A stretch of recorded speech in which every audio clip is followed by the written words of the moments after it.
ವನ್ಯಜೀವಿಗಳಿಂದ ನಿರ್ದಿಷ್ಟ ಅಂತರ ಕಾಯ್ದುಕೊಳ್ಳಲು ಆದೇಶ. ದುಬಾರೆಯಲ್ಲಿ ಆನೆ ಕಾದಾಟದ ವೇಳೆ ಮಹಿಳೆ ಸಾವು, ಈಶ್ವರ ಖಂಡ್ರೆ ಸಂತಾಪ.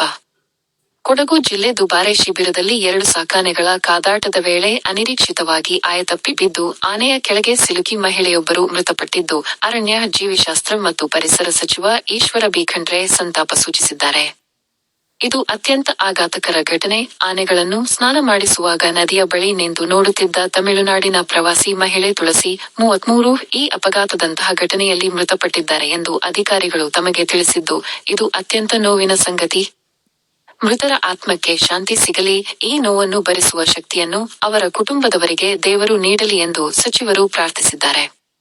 ಸಾಕಾನೆಗಳಾದ ಕಂಚನ್ ಮತ್ತು ಮಾರ್ತಾಂಡ ಆನೆಗಳು ಸ್ನಾನ ಮಾಡಿಸುತ್ತಿದ್ದ ವೇಳೆ ಪರಸ್ಪರ ಕಾದಾಟ ನಡೆಸಿದ್ದು, ಮಾವುತರು ನಿಯಂತ್ರಿಸುತ್ತಿದ್ದರೂ ಮುನ್ನುಗ್ಗಿದ ಕಂಚನ್ ಆನೆ ಮಾರ್ತಾಂಡ ಆನೆಗೆ ಗುದ್ದಿದ್ದು, ಮಾರ್ತಾಂಡ ಆನೆ ತಪ್ಪಿ ಕೆಳಗೆ ಬಿದ್ದಾಗ ಈ ಮಹಿಳೆ ಆನೆಯ ಕೆಳಗೆ ಸಿಲುಕಿ ಮೃತಪಟ್ಟಿದ್ದಾಗಿ ಅಧಿಕಾರಿಗಳು ತಿಳಿಸಿದ್ದಾರೆ. ಇದು ಯಾರೂ ಊಹಿಸದಂತಹ ಘಟನೆಯಾಗಿದ್ದು, ಈ ಬಗ್ಗೆ ಸಮಗ್ರ ತನಿಖೆ ನಡೆಸಿ ಇಂತಹ ಅಚಾತುರ್ಯಗಳು ಆಗದ ರೀತಿಯಲ್ಲಿ ಕ್ರಮ ವಹಿಸಲು ಸೂಚಿಸಿರುವುದಾಗಿ ತಿಳಿಸಿದ್ದಾರೆ. ನಿರ್ದಿಷ್ಟ ಅಂತರ ಕಾಯ್ದುಕೊಳ್ಳಲು ಸೂಚನೆ. ಆನೆಗಳು ಸೇರಿದಂತೆ ವನ್ಯಜೀವಿಗಳನ್ನು ಎಷ್ಟೇ ಪಳಗಿಸಿದ್ದರೂ ಪ್ರಾಣಿಗಳ ಸ್ವಭಾವವನ್ನು ಅರ್ಥ ಮಾಡಿಕೊಳ್ಳುವುದು ಕಷ್ಟಸಾಧ್ಯವಾಗಿದ್ದು, ಅವು ಯಾವಾಗ ಯಾವ ರೀತಿ ವರ್ತಿಸುತ್ತವೆ ಎಂದು ಊಹಿಸುವುದು ಕಷ್ಟವಾಗುತ್ತದೆ. ಹೀಗಾಗಿ ಆನೆಗಳ ಸೊಂಡಿಲು ಮುಟ್ಟುವುದು, ಪಕ್ಕದಲ್ಲಿ ನಿಂತು ಫೋಟೋ ತೆಗೆಸಿಕೊಳ್ಳುವುದು, ಪ್ರವಾಸಿಗರಿಗೆ ಆನೆ ಮೈ ತೊಳೆಯಲು ಅವಕಾಶ ನೀಡುವುದು, ಅವರಿಂದ ಬೆಲ್ಲಗಳ ಸ್ನಾನವನ್ನು ಇತ್ಯಾದಿ ದೂರದಲ್ಲಿ ನಿಂತು ನೋಡಲಷ್ಟೇ ಕ್ರಮ ವಹಿಸುವಂತೆ ಮತ್ತು ವನ್ಯಜೀವಿಗಳಿಂದ ಪ್ರವಾಸಿಗರುಗಳಲ್ಲಿ ಪ್ರವಾಸಿಗರ ಕಾಯ್ದುಕೊಳ್ಳುವಂತೆ ಕ್ರಮ ವಹಿಸುವಂತೆ ಈಶ್ವರ ಖಂಡ್ರೆ ಸೂಚಿಸಿದ್ದಾರೆ. ಬೀದರ್, ಮೇ 18. ರಾಜ್ಯದಲ್ಲಿರುವ ಎಲ್ಲ ಸಾಕಾನೆ ಶಿಬಿರಗಳಲ್ಲಿ ಪ್ರವಾಸಿಗರ ಸುರಕ್ಷತೆಗಾಗಿ ಪ್ರಮಾಣಿತ ಕಾರ್ಯಾಚರಣೆ ವಿಧಾನ (SOP) ರೂಪಿಸುವಂತೆ ಮತ್ತು 100 ಅಡಿ ದೂರದಲ್ಲಿ ನಿಂತು ಆನೆಗಳ ಸ್ನಾನ ವೀಕ್ಷಿಸಲು ಅವಕಾಶ ನೀಡುವಂತೆ ಅರಣ್ಯ, ಜೀವಿಶಾಸ್ತ್ರ ಮತ್ತು ಪರಿಸರ ಸಚಿವ ಈಶ್ವರ ಬಿ ಖಂಡ್ರೆ ಆದೇಶ ನೀಡಿದ್ದಾರೆ.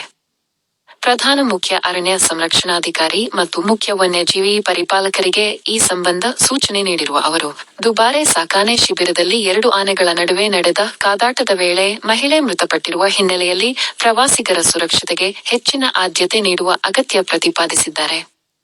ಪರಿಸರ ಪ್ರವಾಸೋದ್ಯಮದ ಚಾರಣಪಥಗಳಲ್ಲಿ ಚಾರಣಿಗರ ಪ್ರವಾಸಿಗರ ಸುರಕ್ಷತೆ ದೃಷ್ಟಿಯಿಂದ ಪ್ರಮಾಣಿತ ಕಾರ್ಯಾಚರಣೆ ವಿಧಾನ (SOP) ರೂಪಿಸಲಾಗಿದ್ದು, ಈ SOP ಜಾರಿ ಖಚಿತಪಡಿಸಿಕೊಳ್ಳುವವರೆಗೆ ಚಾರಣಪಥಗಳ ಕಾರ್ಯಾಚರಣೆಯನ್ನು ತಾತ್ಕಾಲಿಕವಾಗಿ ಸ್ಥಗಿತಗೊಳಿಸಲು ಈಗಾಗಲೇ ಸೂಚಿಸಲಾಗಿದೆ.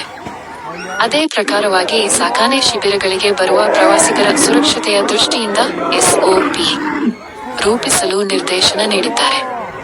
ರಾಜ್ಯದಲ್ಲಿರುವ ಎಲ್ಲ ಸಾಕಾನೆ ಶಿಬಿರದಲ್ಲಿ ನಾಳೆಯಿಂದಲೇ ಪ್ರವಾಸಿಗರು ಆನೆಯ ಬಳಿ ಹೋಗದಂತೆ ಕನಿಷ್ಠ 100 ಅಡಿ ದೂರದಲ್ಲಿ ನಿಂತು ಆನೆ ಮೈತೊಳೆಯುವುದನ್ನು ವೀಕ್ಷಿಸುವಂತೆ ಮತ್ತು ಯಾವುದೇ ಕಾರಣಕ್ಕೂ ಆನೆಗಳ ಬಳಿ ಹೋಗಿ ಸೆಲ್ಫಿ, ಫೋಟೋ ತೆಗೆಸಿಕೊಳ್ಳಲು, ಮೈತೊಳೆಯಲು ಅವಕಾಶ ನೀಡದಂತೆ ಮತ್ತು ಬಾಳೆಹಣ್ಣು, ಬೆಲ್ಲ, ಕಬ್ಬು ಇತ್ಯಾದಿ ಯಾವುದೇ ಆಹಾರವನ್ನು ಪ್ರವಾಸಿಗರ ಕೈಯಿಂದ ತಿನ್ನಿಸದಂತೆ ಆದೇಶ ಹೊರಡಿಸಲು ಸೂಚಿಸಿದ್ದಾರೆ. ಟೂರಿಸ್ಟ್ ಮಹಿಳಾ ನಮ್ಮ ತಮಿಳುನಾಡಿನಿಂದ ಬಂದು ಅವರು ಗಂಡ, ಹೆಂಡತಿ, ಆಮೇಲೆ ಒಂದು ಪಾಪುನ ಟೂರಿಸ್ಟ್ ಮೈಸೂರಿಂದ ಟೂರಿಸ್ಟ್ ಆಗಿ ಬಂದಿರೋಂಥ ಸಂದರ್ಭದಲ್ಲಿ ಆನೆ ಹತ್ರಕ್ಕೆ ಹೋದಂಥ ಸಂದರ್ಭದಲ್ಲಿ ಆ 2 ಆನೆ ಕಿತ್ತಾಟದಲ್ಲಿ ಆ ಆನೆ ಇವ್ರ ಮೇಲೆ ಬಿದ್ದು ಕ್ರಶ್ ಇಂಜರೀಸಲ್ಲಿ ತಲೆಯಿಂದ ಏಟಾಗಿ, ಎದೆಯಿಂದ ಏಟಾಗಿ ಪಾಪ ಅವ್ರು ಅಗಲಿದ್ದಾರೆ. ಈಗ ಸೈರಸ್ ಹಾಸ್ಪಿಟಲ್ ಇಮಿಡಿಯೇಟ್ ಆಗಿ ನಮ್ಮ ರಾಫ್ಟಿಂಗ್ ಹುಡುಗರು ಪ್ಲಸ್ ಯಜಮಾನರನ್ನ ಮೆಚ್ಚಬೇಕು. ಆ ಸಂದರ್ಭದಲ್ಲಿ ಪಾಪುನ ಒಂದು ಕೈಲಿ ಇಟ್ಕೊಂಡು ಆ ಹುಡುಗಿನ ಪಾಪ ಅವರು ಮಿಸಸ್ನ ಎಳೆಯಕ್ಕೆ ಪ್ರಯತ್ನ ಮಾಡಿದಂಥ ಅದು ಒಂದು ದೊಡ್ಡ ದುರ್ಘಟನೆ ಆಗಬಾರ್ದಾಗಿತ್ತು. ದುಬಾರಿಯಲ್ಲಿ ಸಾಕಾಣೆ ಶಿಬಿರದಲ್ಲಿ ಮೊದಲೇ ಸಲ ಈ ಥರ ದುರ್ಘಟನೆ ನಡೆದಿದ್ದು. ಆ ಆನೆನ ಕಂಟ್ರೋಲ್ ಮಾಡೋಕ್ಕೆ ಮಾವುತರು ಟ್ರೈ ಮಾಡೋರೆ. ಇನ್ನೂ ಮಿಕ್ಕಿದ್ದು ಆ ಗುಂಪನ ಆನೆಗಳು ಅವರು ಡಿಸ್ಪರ್ಸ್ ಆಯ್ತಾರೆ. ಆಮೇಲೆ ಬೇರೆ ಬೇರೆ ಟೂರಿಸ್ಟ್ ಇದ್ದಂಥ ಸಂದರ್ಭದಲ್ಲಿ ಇದು ಮೊದಲೇ ಬಾರಿ ಆಗಿರೋದ್ರಿಂದ ಈ ಪ್ರಿಪೇರ್ನೆಸ್ ಆಗಿಲ್ಲ. ಸಿಬ್ಬಂದಿಗಳು ಆ ಮಟ್ಟಿಗೆ ಪ್ರಿಪೇರ್ ಆಗಿರಲಿಲ್ಲ. ಮಾತ್ರ ಈ ಘಟನೆನ ಒಂದು ನಮಗೆ ಎಚ್ಚರಿಕೆ ಆಗಂತ ಒಂದು ಸಂದೇಶ. ಬಟ್ ಜೀವ ಕಳ್ಕೊಂಡು ಎಚ್ಚರಿಕೆ ಆಗಂಥದ್ದು ಒಳ್ಳೇದಲ್ಲ. ಬಟ್ ಅವರು ಏನು ಮೂಲತಃ ಕೃಷಿಯವರಂತೆ ಚೆನ್ನೈಲಿ ಕೆಲಸ ಮಾಡೋಂಥ